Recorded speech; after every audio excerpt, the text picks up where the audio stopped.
Hello guys, welcome back to the channel. Decided to do a quick video on the summit, not going to give you a guide. There are guides enough out there. 8-core, Militia Gaming, you name it, Rhino the Raccoon. They all have these guides here, but none of them seem to have some of the specifics for this week. It's pretty broken, let's put it that way. Once again they did it, they broke the summit completely. First event, the Porsche 935 baby. It's a bit weird here, this one. What do I mean by that? If you look at the rewards for this week, so that means that next Wednesday you can collect these rewards, including the Porsche 935 2.0 Coupe baby, which is kind of weird that you win a car next week which you actually have to use this week.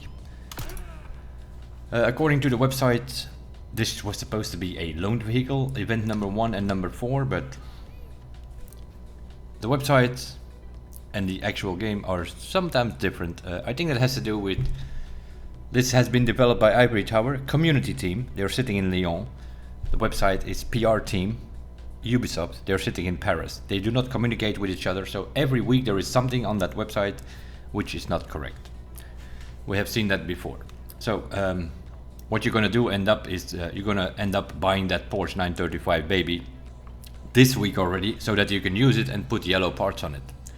Now it is an old granny shifting car, which means a huge benefit to those who are driving with manual clutch, because that thing is still broken as hell. We're talking about several seconds away. You have your points here, 122,000 in my case, for the event, for the time attack. And then you have another points score above it. What is that? What is 166,000? That is actually 166 seconds. So what we did here is we did this track in 2 minutes and 46 seconds. That's what that is. So that's how you need to have a look on these point system, and that is why obviously a faster time will result in a lower score in that way. And that's why the first guys, they have 139,000 score points, but they have 155,000 summit score. That means that they did the track in 2 minutes and 35 seconds. 155 seconds basically. And that's sort of hope, yeah, that's sort of for the first 5 event. I think it works like that. That's how the point system works this week. So that's the first thing that is broken. And then from here, this one, here they just put the time, 2:33. If that would be converted into a summit score, then it would actually be 153,000 summit score. But not that important. Your result is based on the points here, the normal weekly summit score. That's also the one that you see over here on your thingies. So that's the first thing that is, well, it's, I don't know, it's broken or not. It's kind of weird. Let's put it that way.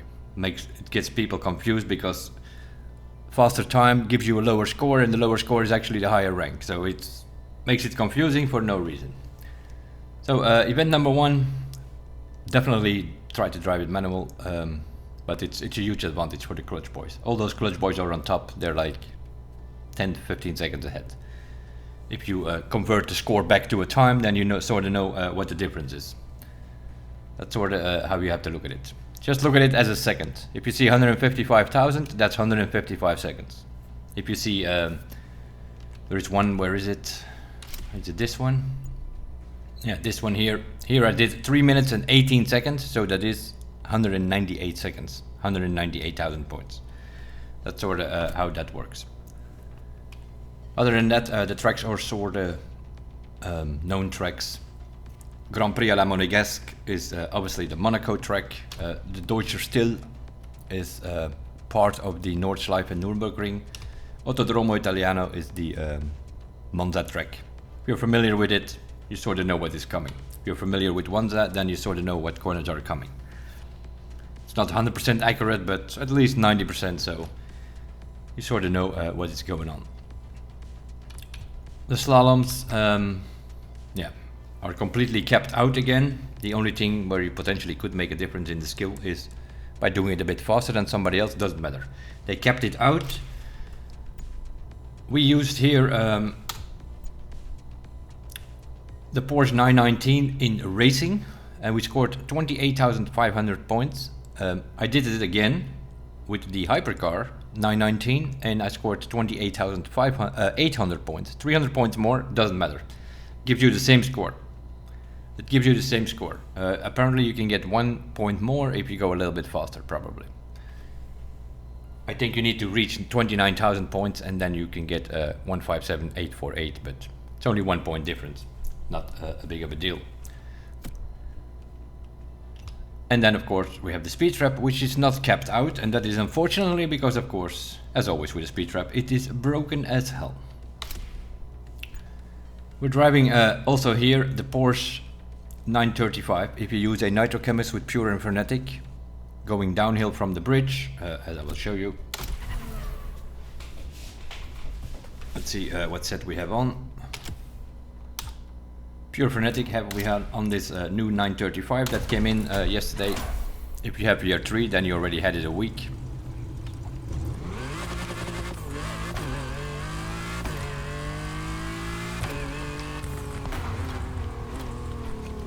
Stay under 100 kilometers so that the camera doesn't immediately trigger.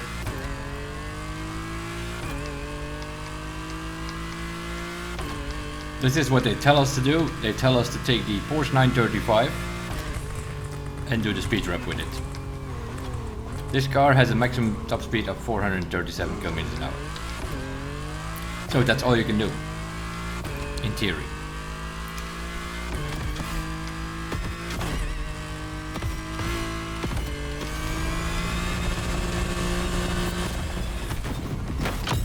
There we go. 437.5 using pure frenetic. You're going downhill a bit. The pure is the long boost, the frenetic is the short boost. All the boost you can get because you only just need to trigger the camera. So that is what you can do. 437 something. That's what a lot of people, if you look at the leaderboard, a lot of people are doing 437. They just did this. Everything else is some bullshit, as always. Let me see if there are any of the lag switchers. No, the lag switchers, they seem to be gone. So more than likely they fixed that. Those were people who were actually cheating and were using a lag switch, doing 600 or 720 kilometers an hour. The maximum speed of a dragster, maximum speed of any vehicle in this game is the dragster, with 720 kilometers an hour.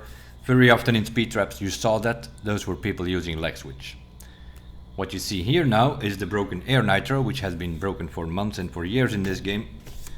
And that is what people taking advantage of it. What does the broken air nitro do is when you're in the air and you boost, you exceed the top speed of a car by about 100 kilometers an hour. And that's why you see that the top scores are around 437 plus 100, around 537, 538, 539, 536, 100 kilometers an hour more. But for that, you need to do some stupid jump. Now, be my guest if you want to do that. I am not going to bother with that, but pretty much the same route that you're taking, more or less, but not completely. This has nothing to do with skill, this is pure luck, and I've seen people jump on the rock, I've seen people jump on the rock and then bounce off the palm tree. You pretty much drive to the bridge again and then just go down. And then first of all you have to clear the road here all over the place, because there are some of these brick Forza walls.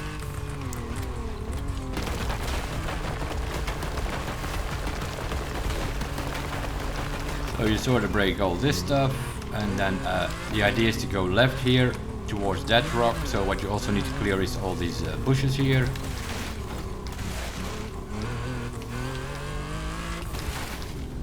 And you want to jump here. That's what people doing, arriving here with speed, put the thing in 7th gear, don't do it in 5th or 6th gear because you will not even get to the speed trap. And then put the rewind on as always, and you jump here and then rewind and try to get it positioned towards the be my guest. This is like 10 if you're lucky, 20 if you're not so lucky, and if you're really unlucky it could be 50 or 100 jumps to get 1 or 2 just to get more speed. My advice to every tower here would be get rid of the speed traps. unless you have fixed your broken air nitro. It's as simple as that, because every time it's the same thing. And if you can't fix it, then you do the same as with slaloms and cap it out. You do the maximum speed of the car, in this case 437 kilometers an hour, that should be top score, because you can't get more. If you just drive on the road, as you are meant to do this speed trap, you cannot get more speed than that. And then they had this wonderful idea. So it's only a matter of time before we could see a summit like this.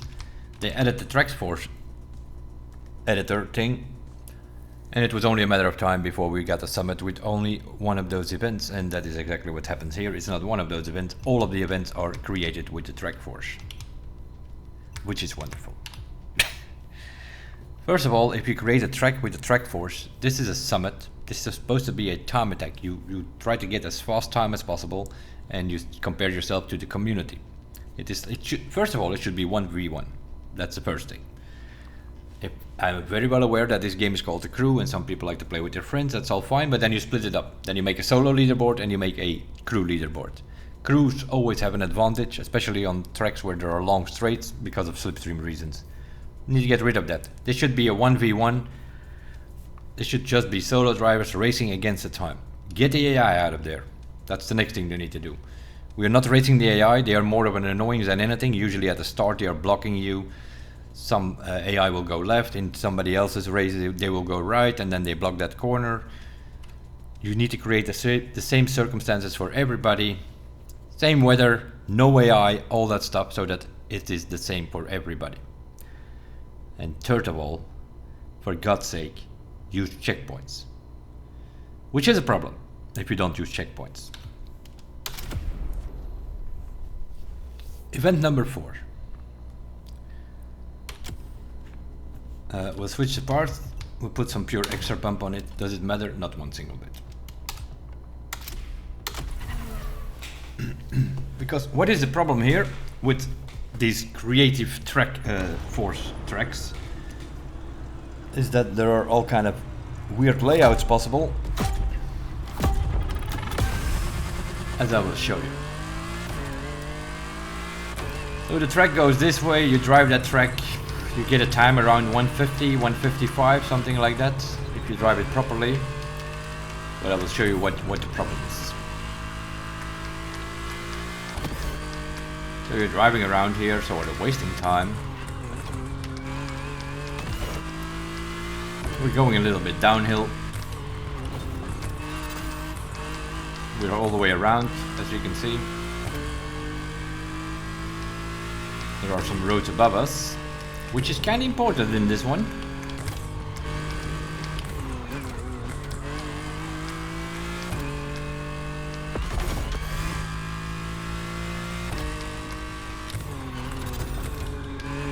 Also, here is a road above us, not that important.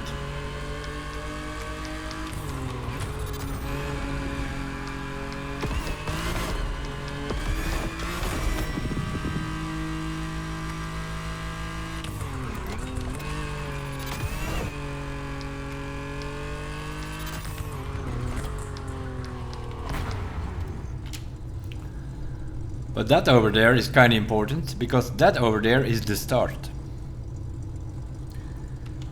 And that is what is completely broken. Seeing there are no checkpoints on this track, you can already see that this is a problem. If you for some reason could drive up here and down below here, then you would land here at 55 or 56% into the track. And seeing there are no checkpoints, you already guessed it. That is exactly what we're doing. Now, there are some walls, you can't drive up it, but Ivory Tower, I always find it a good idea to put a bloody reset button in this game. Yeah, you already guessed it. Turn around, drive next to the stands, reset, boom. Put you 56, 57% onto the track. Which leaves you with 2 corners and a finish. You can do it in about 45 to 50 seconds. You have a couple of jumps. Now you can't use your air nitro, obviously, because the nitro hasn't even refilled yet.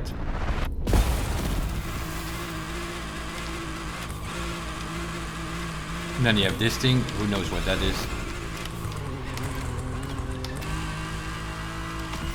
That's also a new bug this season where the RPM meter goes crazy.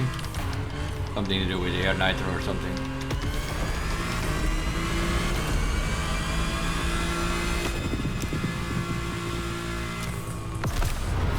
Without any effort, 50 seconds. If you use your air nitro a little bit better, or save it for the end here and use it all, maximum score more or less. I don't know what we did here. 49 seconds apparently, which, as I mentioned before, this week means 49,000 points. Summit score. So yeah, that is meanwhile what all people are doing. Some people haven't figured it out yet, and the guys that came out yesterday are not mentioning it. They did a time of 150, they just drove the track. Then you'd go a minute longer and you score about 140,000 points, 145,000, something like that. So you're scoring 13,000 points more just by doing this. Turn around at the start, press a reset button, take 2 90-degree corners and finish. That's what happens if you don't have checkpoints, dear Ivory Tower. Talking about that, when are you gonna fix that track in the Grand Race? There is a track with a hairpin section. You only have checkpoints on the right. Everybody drives off-road up the hill because there are no checkpoints on the left side of all these hairpins. It's a whole mountain hairpin section, and only on the right side of the hairpins you will have checkpoints. The left side, we have reported that in Season 8, that track, to the devs. Instead of fixing that, what did they do? They put it in 3 different layouts in this season. There's one with Alpha GP, there's one with Hypercar, and there's one with Racing. And all 3 are going over that same track with no checkpoints. No checkpoint is bullshit. Which also brings us to the track force editor. The fact that you can only put checkpoints, you can select these models and then put a checkpoint there, I don't find that a good system. I think the Crew 2 system where they gave you like, what was it, 175 or 200 checkpoints that you could put on your tracks, and you could put them wherever you wanted, that would be way better. Then people could put some proper checkpoints. But of course, if you create tracks without checkpoints, then this happens. But I'm sure Fergus has a reason why we have a reset button in this game. It was already abused in the Crew 1. Talked about it with Fergus. He decided not to put it in the Crew 2. That's why we had a normal back on track over there, where it just puts you back on the track in front of the checkpoint at 0 kilometers an hour when you press the reset button. That kind of worked. People could use it, but not abuse it because it would not gain them an advantage. Now we have this stupid thing where you go full speed into a checkpoint, you reset, put you behind the checkpoint, and you're still rolling at 60 kilometers an hour, or 60 miles an hour even at some points. Then of course it's going to give you an advantage.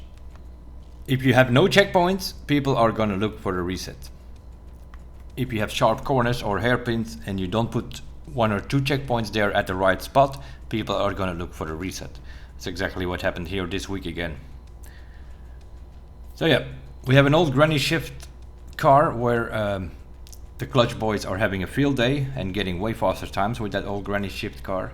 All the rest you use the 935, the new one, pretty good. And track number 4 completely broken with no checkpoint, so that is a reset which makes you finish the thing in 40 seconds. And then the speed trap is completely broken with the air nitro, where people get 100 km an hour more top speed. Other than that, what we call the summit nowadays is the weekly cheesefest.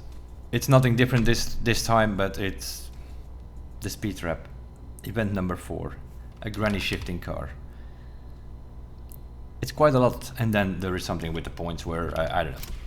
Here they put the time on the board, and then in the other boards they convert the time into some score, second wise.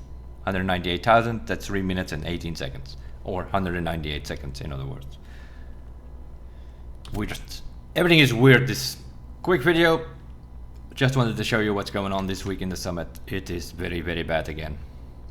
Get your shit together, Ivory Tower, because it's getting worse and worse this summit. Make sure you have checkpoints, disable the reset button in the summit, get rid of this crew business, and for God's sake, pick cars. If you have to force a car on us, pick cars which have normal shifting instead of old granny shifting. If you can't fix the clutch, then you get the clutch out of your game, because it's only abused. Reset button is abused, clutch is abused, and then if you don't put checkpoints, then people are definitely gonna press the reset button or the rewind in some cases. Get your shit together, or the summit is going to die out very quickly. It's already happening. At some point there were 180,000 people playing when there was a car to win. The last time there was a car to win, I don't think we even got to 110,000. That's of course probably because it was a cup car and nobody likes cup cars. The physics on those vehicles are bad. They have also changed something on the slipstream because of those NASCARs, which also has effect in Grand Race. Get rid of the slipstream in Grand Race while we're at it. If you for some reason or another see this video, you need to do something about it. That's 9 seasons now that we are asking for that. That thing is broken as hell. People fly out of every corner because of it. And the slipstream is kind of okay. It's the drop bump, the trailer, the reverse slipstream from behind, let's say. That is even worse. There are 2 cars behind you. The game takes over. You can't take a corner anymore. You have no control over your car. The slipstream cloud, which is sort of hanging in the corners, is taking over, and the cars are going straight into the ocean, into the beach, to the forest, whatever. And it's not like go off throttle, because if you go off throttle, then you have no traction. There is also some problem with the traction. You constantly need to be on the throttle to have traction in this game. If you go off throttle, you should normally slow down and roll through a corner, but no, not in this game. Then the car starts sliding because you need to have constantly traction, throttle input.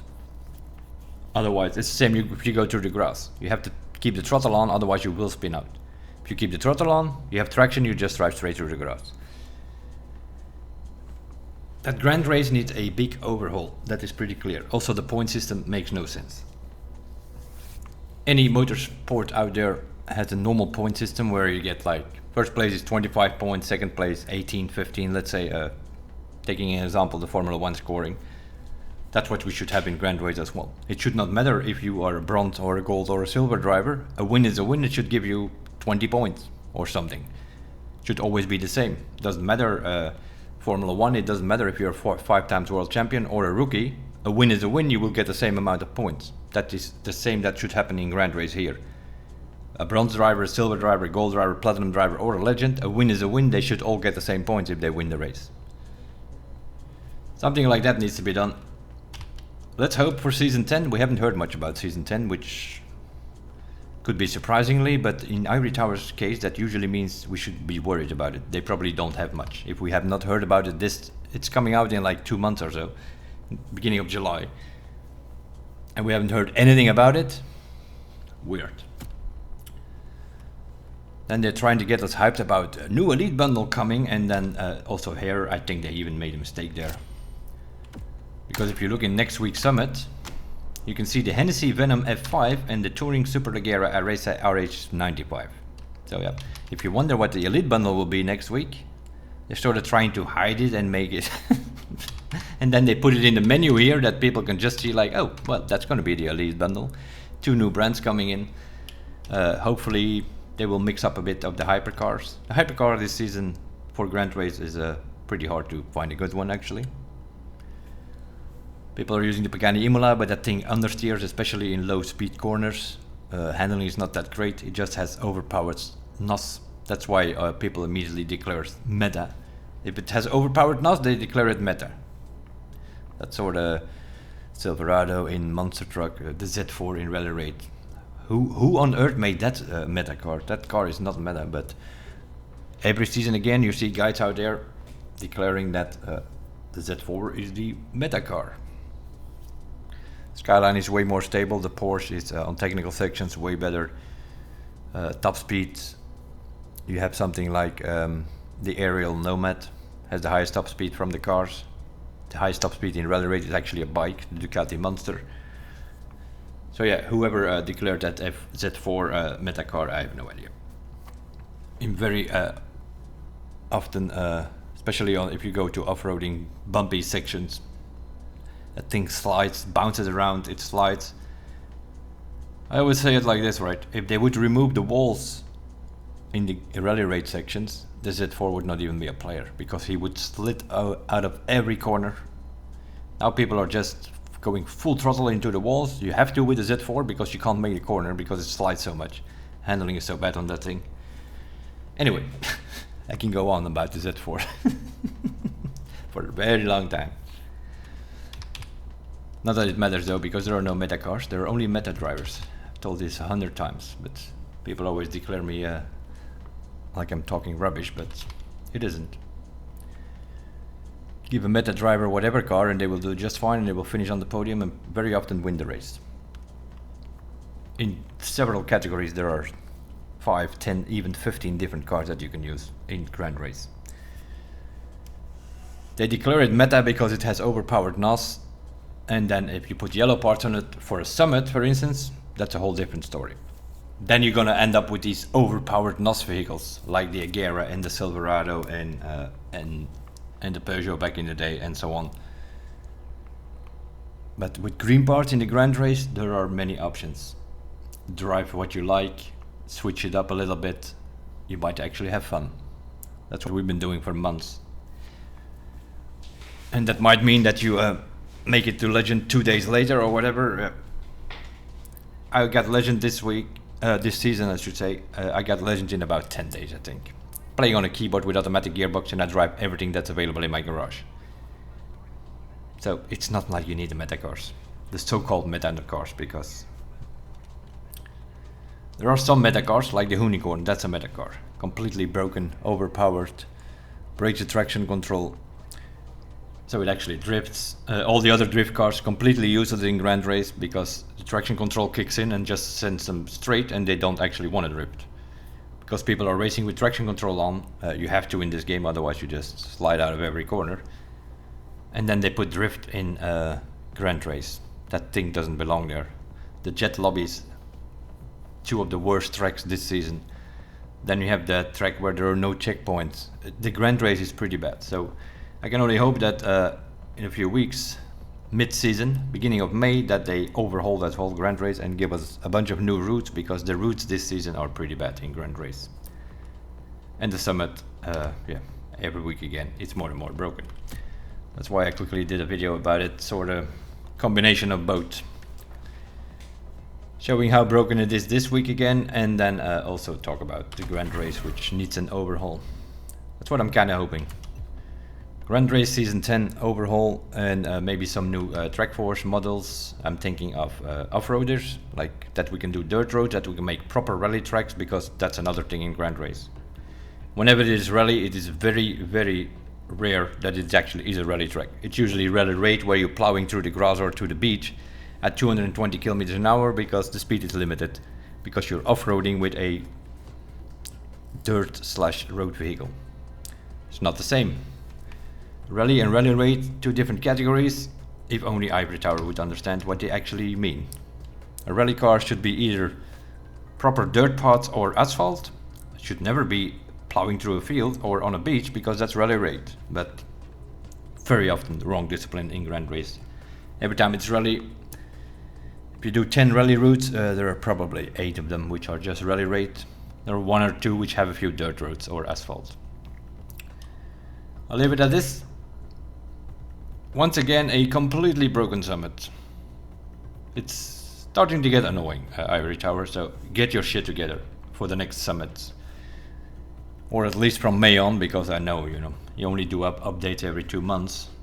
Every 4 months actually, but sometimes they do a little maintenance mid-season as well, so they could make some changes if they want to. This week, completely broken summit, that's for sure. I'll leave it at this. Thank you guys for watching. See you in the next one. Bye bye.